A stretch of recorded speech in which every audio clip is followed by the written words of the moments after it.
Ada anak yang tega menusuk temannya dengan gunting hingga tewas. Ada anak sekecil itu teman-teman udah melakukan pembunuhan. Jika ada jaminan dari orang tua atau lembaga bahwa nih anak tidak akan melarikan diri, menghilangkan barang bukti, atau mengulangi perbuatannya, maka penahanan anak yang berkonflik dengan hukum tidak bisa dilakuin teman-teman. Kalau hukumannya begini, berarti korban nggak dapat keadilan dong.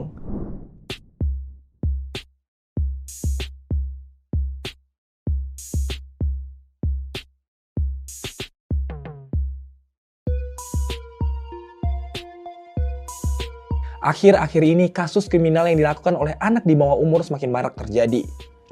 Parahnya nih, kejahatan yang dilakukan oleh anak-anak ini udah sampai ke laut batas. Bayangin aja, anak-anak yang seharusnya main dan belajar malah melakukan kejahatan berat. Seperti kekerasan seksual hingga pembunuhan. Kayak kejadian yang baru-baru ini, di Musirawas Utara ada anak yang tega menusuk temannya dengan gunting hingga tewas. Ada anak sekecil itu teman-teman udah melakukan pembunuhan. Padahal di usia mereka, anak-anak itu harusnya sibuk main, belajar, dan mengeksplor banyak hal. Tapi, kenyataannya, ada yang terjerumus ke dalam tindakan kriminal yang serius banget. Dan biasanya nih, para pelaku hanya diberi hukuman ringan. Ya, karena masih di bawah umur. Kacau. Kalau udah melakukan kejahatan serius kayak gini, hukumannya harus gimana? Apakah cukup dengan dibina? Atau harus dikasih hukuman yang lebih tegas, biar mereka pada jera? Biar kalian nggak salah paham, sini aku jelasin di Mudah Paham.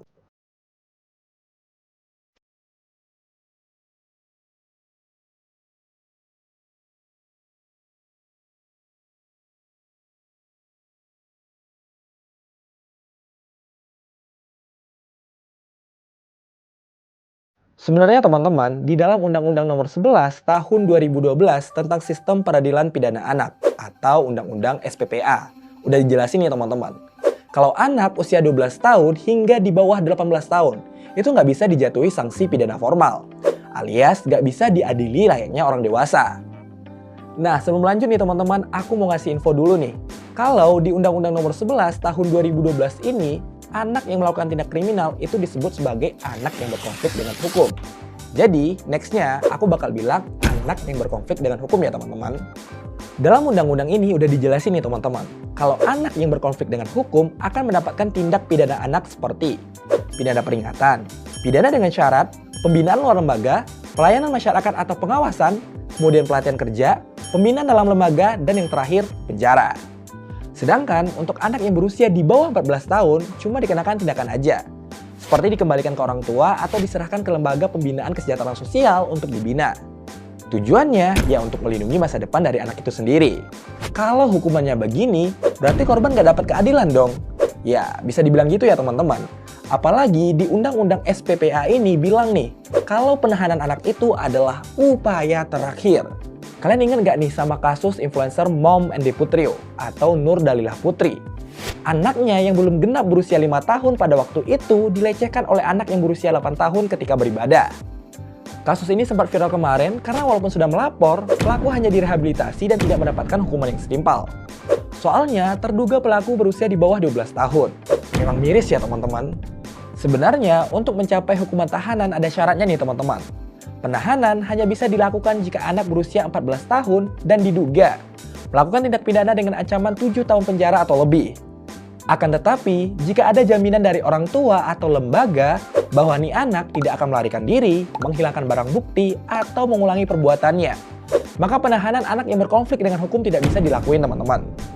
Jadi, kenapa sih perlakuan terhadap anak yang berkonflik dengan hukum sangat berbeda dari orang dewasa? Jawabannya ada di filosofi hukumnya. Undang-Undang SPPA ini adalah hasil pergeseran dari model sistem yang lama. Dulu, hukum anak itu diatur dalam Undang-Undang Nomor 3 Tahun 1997 tentang Pengadilan Anak. Pendekatan utamanya adalah retributif alias pembalasan. Anak yang salah harus dihukum setimpal. Tapi ternyata pendekatan ini malah punya dampak buruk yang signifikan. Anak yang masuk penjara sering dicap negatif dan sulit kembali kepada masyarakat.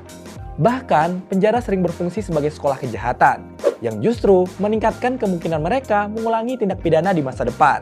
Makanya, dibuatlah Undang-Undang SPPA yang baru ini. Filosofi utamanya adalah restoratif dan humanis. Tujuannya bukan lagi menghukum, tapi membina, melindungi, dan memulihkan. Nama lapas anak diganti menjadi Lembaga Pembinaan Khusus Anak atau LPKA untuk mencerminkan perubahan cara pandang ini teman-teman. Tapi kalau kejahatan yang dilakukan oleh anak di bawah umur ini makin kelewatan, apakah hukuman seperti pembinaan sudah cukup? Jadi ada dua sisi nih teman-teman. Ada sisi pro dan sisi kontra. Sisi pro percaya bahwa pendekatan ini dapat mencapai perdamaian dan menanamkan rasa tanggung jawab pada anak. Selain itu, korban juga punya kesempatan untuk mengungkapkan perasaannya dan mendapatkan pemulihan kerugian. Sedangkan untuk sisi kontra, mereka ada kekhawatiran nih, kalau keadilan restoratif ini hanya menjadi ilusi, terutama untuk kasus kekerasan seksual. Ada resiko hak korban terabaikan dan tidak memberikan efek jera kepada pelaku. Selain itu, ada kekhawatiran juga nih bahwa pelaku dapat memainkan proses mediasi untuk menekan korban. Dan ketidakseimbangan kekuasaan antara kedua belah pihak dapat membuat korban semakin menderita. Menurut aku, inti masalah ini bukan memenjarakan atau membebaskan anak, tapi ini tentang dua filosofi keadilan yang berbeda. Tantangan terbesar saat ini adalah menemukan keseimbangan yang dapat memberikan rasa aman bagi publik tanpa mengorbankan masa depan anak. Jadi, publik akan bertanya-tanya lagi nih, apakah ini adil atau enggak? Sistem hukum kita sudah memilih jalur rehabilitasi dan perlindungan. Sebuah pilihan yang berakar pada pandangan bahwa anak-anak adalah aset bangsa yang harus diselamatkan. Tapi, ini bukan berarti mereka lepas dari tanggung jawab. Anak-anak tetap harus menjalani proses hukum yang berujung pada tindakan atau pidana. Tapi, fokusnya tetap pada pembinaan, bukan pembalasan. Kalau menurut aku, solusi jangka panjang dari masalah ini adalah memperkuat implementasi Undang-Undang SPPA agar lebih efektif. Termasuk memastikan bahwa program rehabilitasi sosial benar-benar berfungsi secara optimal. Peran orang tua juga sangat penting nih teman-teman, biar anak bisa tumbuh lebih baik. Sehingga mencegah anak berkonflik dengan hukum sejak awal. Gimana teman-teman, setuju nggak sama POV aku? Coba deh tulis opini kalian di kolom komentar. Aku Dimas pamit, sampai jumpa di episode selanjutnya.